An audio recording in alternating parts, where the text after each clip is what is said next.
All right, guys, we are back live. It is now time for our 6 o'clock update. So we will bring you guys, this update is brought to you guys by Team Ford.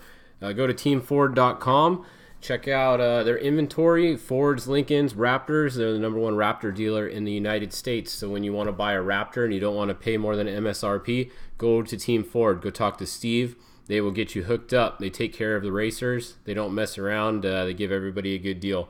They'll fly you in from wherever you are in the United States just to buy your car from them. They'll pay for your plane ticket and get you all set up. So lots of good people over there at Team Ford. Go check out teamford.com. And in the race, let's check out our leaders. So this race looks like it's going to come down to one of these 5 guys right here. These guys have a pretty big gap over everybody else.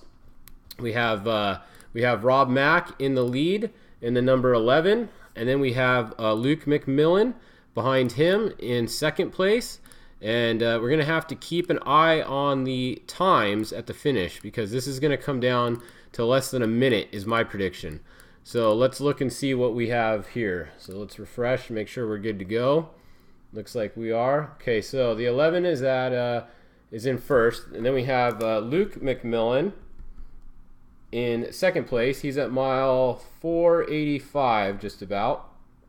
And then see where his brother is. So his brother is at mile 480 just about.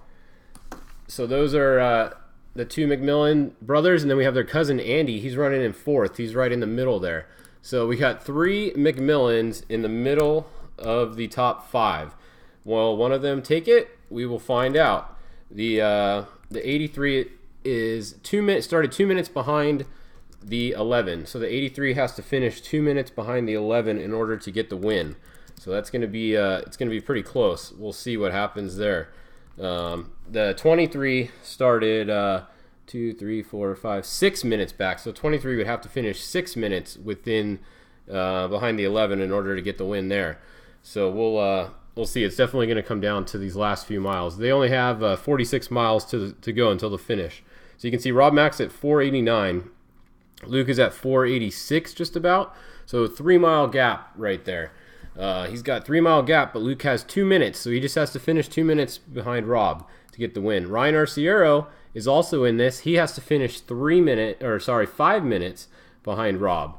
4 minutes. He started 5th, so that's a 4-minute gap. So Ryan Arciero has to finish 4 minutes behind the number 11. This race is going to come down to less than a minute, I guarantee you. It could even be the first 3 spots are all within a minute of each other. This is probably going to be one of the closest races in off-road history.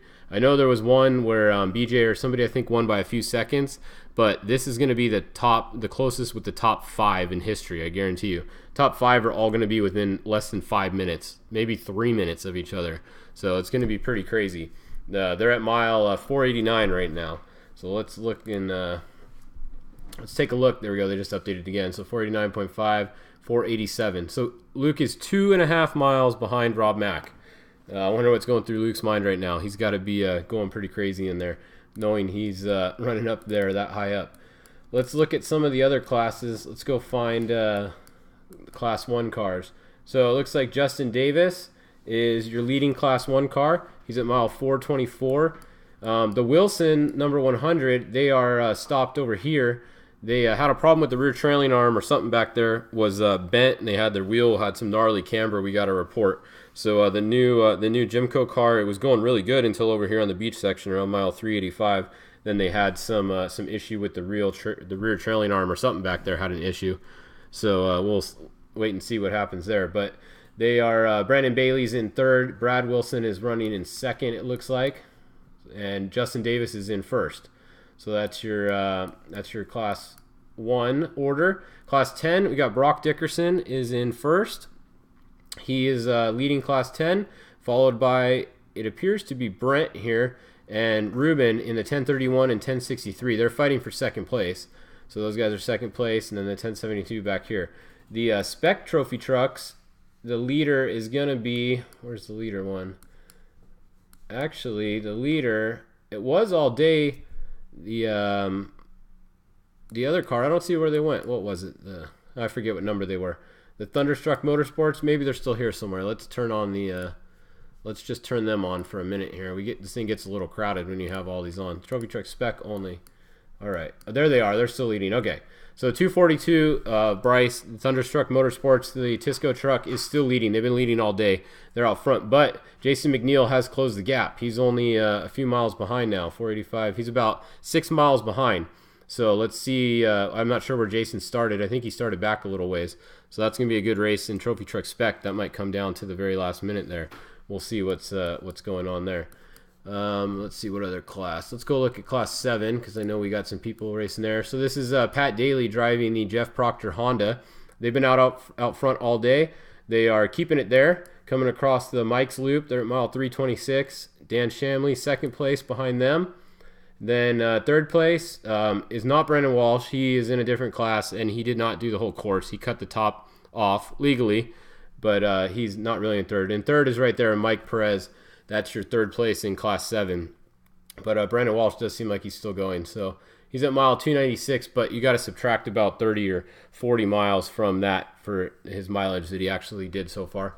So that's what's going on there. Let's go look at one of the other classes. We got a lot of Class 12. Let's look at Class 12. Where's the leader?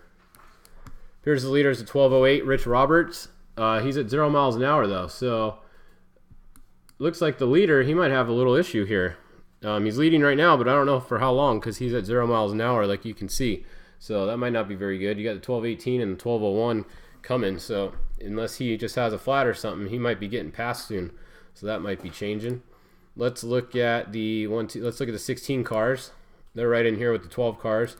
You got 1603 in front, and you got a good battle for second place here. Look at second, third, and fourth all stacked up on top of each other right here. So that's interesting. Somebody just said 100 and 155 both stopped in a high-speed section. Hope it's not a crash. Yeah, hopefully not. We haven't. We are actually doing the Wilson updates for them, and they haven't come on our text group and said anything. So I think they might just have an issue with the car.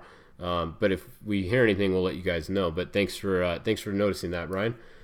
And let's see what other classes. Let's look at the Class 11s because everybody loves those. Let's see how far they've made it. They're going to be back here. Oh, look at that. Is that the leader right there? Really? He's not even that far back. They are. Class 11s are actually coming along. They're only mile 286. The 1114.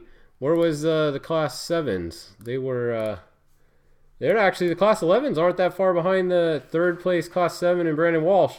The Class 11s are keeping up with those guys. That's cool. Let's see, where were they? There's the first one, 1114. And then it comes back to the 1149 and the 1100, 1156. So good for those guys. They are still moving. Like quite a few of them are still moving. That was pretty cool. So anything else you guys want to see real quick before we go? The next update will probably be after the finish. I would suggest going to SCORE's website or their Facebook and watching their live stream. They have a camera at the finish. They're going to be doing interviews. They're doing interviews right now with bike guys. But if the trucks are coming in right around 7 o'clock, which they could be, I'm not going to go live. I'm going to wait and wait till they finish, and you guys can watch the finish on SCORE's site. So we may push our 7 o'clock update to 7:30. If they're not finished at 7 and they're still a little ways out, I'll go live at 7. But let's go look at them one more time and see where they are.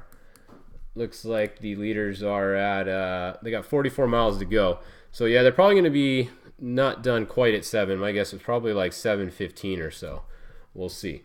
So all right, well that's about it. Still leaders once again, Rob Mack. Luke McMillan, only a couple miles behind. He has to finish within 2 minutes of Rob Mack to win. Then we have the 32, Ryan Arciero. He's actually up here. His tracker's just not updating. He needs to finish within 4 minutes of Rob Mack to get the win.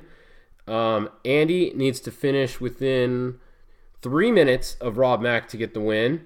And Dan McMillan with Larry Rossler in the truck needs to finish 5 minutes. 5 minutes to get the win. So keep an eye on the 23 also. Like I said, 5 minutes to the 11 for the win. They're only 493, 485. They're only 8 miles behind them. You know, depending on how these next miles go, any one of these guys right here can win. One of these 5 trucks is going to win. I'll tell you that. These other guys, I think the gap is too big between the 1 and the 4. I could be wrong. You never know. but I just don't see them being able to make up that much time with only this many miles to go. So we'll see. BJ and Robbie are still coming along back here. They're just kind of coming along. They'll be, a top 10 this race. Neither one of these guys, they're too far out of it to win, I'm pretty sure. So that's about it for now. We will see you guys at 7 o'clock with the next update. Go watch SCORE's website and Facebook and watch them finish live at the finish line on camera. Thanks again to Team Ford.